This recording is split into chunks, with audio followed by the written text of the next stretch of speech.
Good afternoon students. मैं निधि शर्मा, सहायक आचार्य दर्शन शास्त्र विभाग, राजकीय डूंगर महाविद्यालय बीकानेर।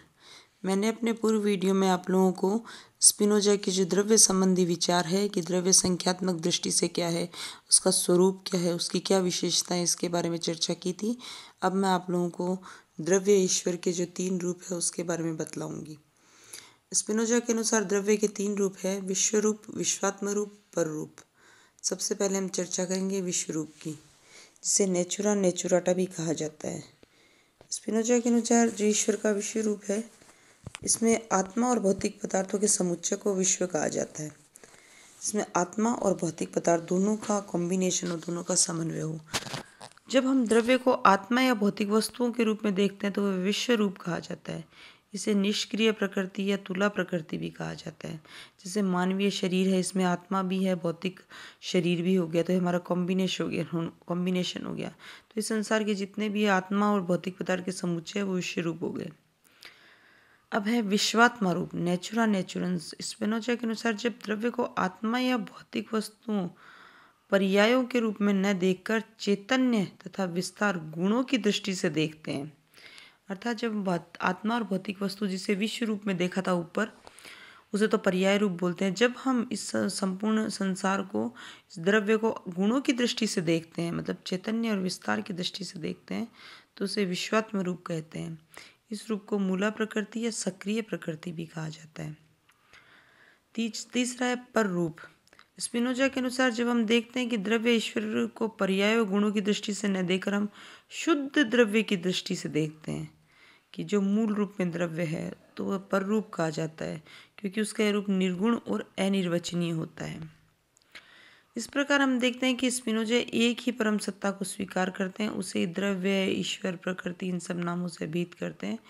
इस पर परम तत्व से संपूर्ण की व्याख्या करने के कारण उनके मत को एक तत्ववाद की संख्या दी जाती है, मतलब एक ही तत्व को स्वीकार करने के कारण द्रव्य को ईश्वर मानने और उसका सृष्टि से अभेद संबंध मानने के कारण ईश्वर संबंधी अवधारणा को उनका सर्वेश्वरवाद की संज्ञा दी जाती है कि संपूर्ण जो परम तत्व है संख्यात्मक रूप से एक है, इसलिए एक तत्ववादी, और उसका ईश्वर का परम तत्व मतलब ईश्वर का सृष्टि से अभेद संबंध है, इसलिए उनके दर्शन को सर्वेश्वरवाद कहा जाता है।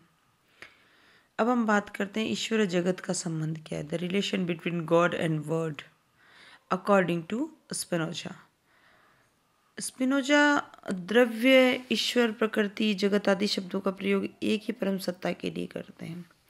तो एक स्वाभाविक प्रश्न उठता है कि ईश्वर जगत में क्या संबंध है? क्या जगत ईश्वर की सृष्टि है? क्या जगत ईश्वर से निःसृत होता है? क्या जगत और ईश्वर में कार्य कारण का संबंध है?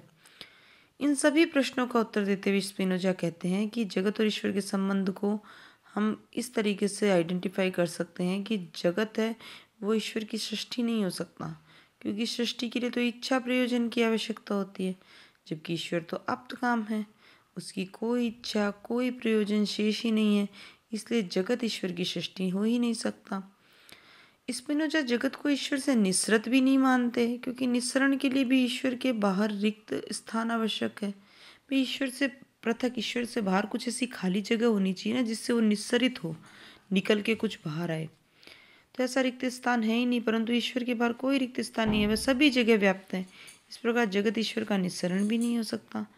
सृष्टि सिद्धांत, निस्सरण सिद्धांत दोनों ही स्पिनोजा के जगत व ईश्वर के संबंध की व्याख्या के लिए संतोषजनक प्रतीत नहीं होते। अब स्पिनोजा कहते हैं कि अब वो अपनी तरह से ईश्वर और जगत के संबंध की व्याख्या करते हैं। स्पिनोजा कहते हैं कि ईश्वर ही सब कुछ है, सब कुछ ईश्वर है, इसलिए जगत व ईश्वर में अनिवार्य अभेद संबंध है। उनके अनुसार जगत व ईश्वर में ठीक उसी प्रकार का संबंध है जो किसी अनुमान में आधार वाक्य और निष्कर्ष के बीच का होता है। जिस प्रकार त्रिभुज की स्थिति मात्र से सिद्ध होता है कि उसके तीनों कोणों का योग है वो 2 समकोण के बराबर होगा, उसी प्रकार ईश्वर की स्थिति है वो जगत के अस्तित्व को सिद्ध कर देती है स्वतः ही। यहाँ पर स्पिनोजा कहीं ना कहीं ज्यामितीय विधि से ईश्वर और जगत के संबंध को बतलाने का प्रयास करते हैं। इस प्रकार जिस प्रकार निष्कर्ष आधार वाक्यों में निवास करते हैं, उसी प्रकार ये जो सृष्टि है वो संपूर्ण ईश्वर में स्वाभाविक रूप से निवास करती है। जिस प्रकार ये कहना चाह रहे हैं कि स्पिनोजा कहना चाह रहे हैं कि ज्यामितीय संबंध जिस प्रकार होते हैं उसी प्रकार का संबंध ईश्वर और जगत के बीच में पाया जाता है। स्पिनोजा के अनुसार जगत व ईश्वर में अनिवार्य व अभेद संबंध है। अनिवार्य व अभेद संबंध स्पिनोजा ने जगत व ईश्वर में न तो कोई कार्य कारण का संबंध है, न देशगत व कालगत संबंध है। देशगत और कालगत संबंध इसलिए नहीं हो सकता क्योंकि ये संबंध केवल परिमित और सीमित वस्तुओं पर ही लागू होते हैं, जबकि जो ईश्वर है वो परिमित व सीमित सत्ता बिल्कुल भी नहीं है। ईश्वर और जगत में कारण कार्य संबंध भी नहीं है, न देशगत और कालगत संबंध है। देशगत और कालगत संबंध इसलिए नहीं हो सकते क्योंकि ये संबंध केवल परिमित और सीमित वस्तुओं में होते हैं, जबकि ईश्वर है वो अपरिमित और असीम है। इनमें कारण कार्य संबंध भी नहीं है क्योंकि ईश्वर को कारण या जगत को कार्य अगर मान लिया जाए फिर जगत ईश्वर की सृष्टि मानी जाएगी। अगर ऐसा स्पिनोजा को उचित नहीं लगता तो सृष्टि मानने पर ईश्वर आप्तकाम और पूर्ण नहीं रह जाता। तो इस प्रकार हम देखते हैं कि स्पिनोजा के अनुसार ईश्वर तथा जगत में अभेद व अनिवार्य प्रकार का जो संबंध है वो पाया जाता है।